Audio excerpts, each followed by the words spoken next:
I am Bot! Another day, another video, and another vlog together with another experience with your host, Don Blue Bacolod. Thinking I know what I wanna see. Bust that pussy open, then I tell her bring it back. Bust that pussy open, then I tell her. Time check muna tayo. It's around 6:45 AM at ang aga nating gumising kasi nga ang sarap ng tulog natin kagabi. Kaya naman, join me today. Wala tayong ganap. Maglibot-libot muna tayo and have some errands around the city of Bacolod.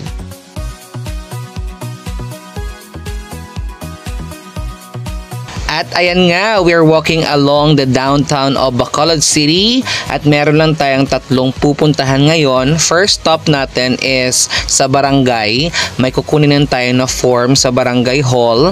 Then after that, we'll be having our client meet up for our upcoming event on Saturday. And our last stop is our parcel. Kukulan tayo ng parcel sa isang print ads at yun na yun. Uwi na tayo and then magpapahinga buong araw. Diba? And we're finally home. Ang init ng panahon guys, kaya naman after 4 long hours na nandun tayo sa downtown, palibot-libot and with some errands, eto na pala yung parcel na kinuha ko sa print ads at sa printing press. Maraming salamat sa sponsor. 'Di ba? Pangganap yan sa upcoming October na event. Then after which, nag-drop by lang ako sa isang coffee shop.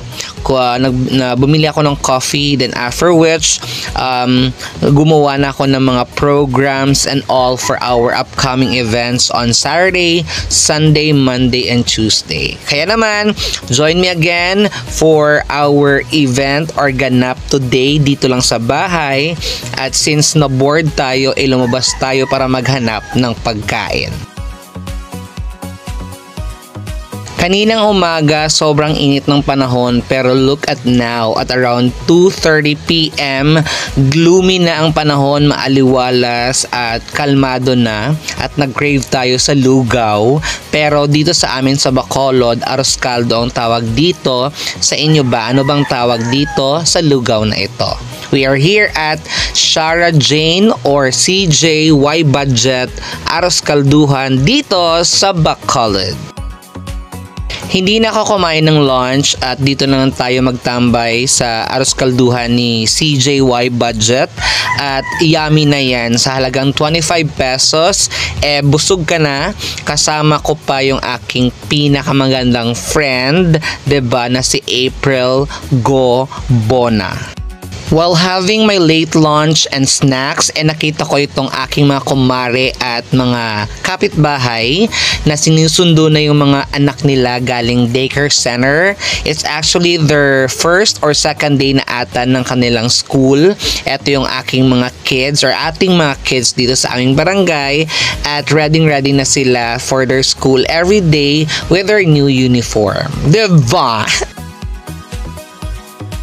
While having our tambay and arroz caldo for today, tingnan nyo naman guys yung weather. Kanina sobrang init, tapos biglang lumamig. Ngayon naman medyo madilim na, papunta na ata ito sa bagyo. Pero wag sana, kasi nga ang sarap talagang tumambay dito together with our neighbors. This is my nanay-nanayan sa barangay, Nanay Domenga.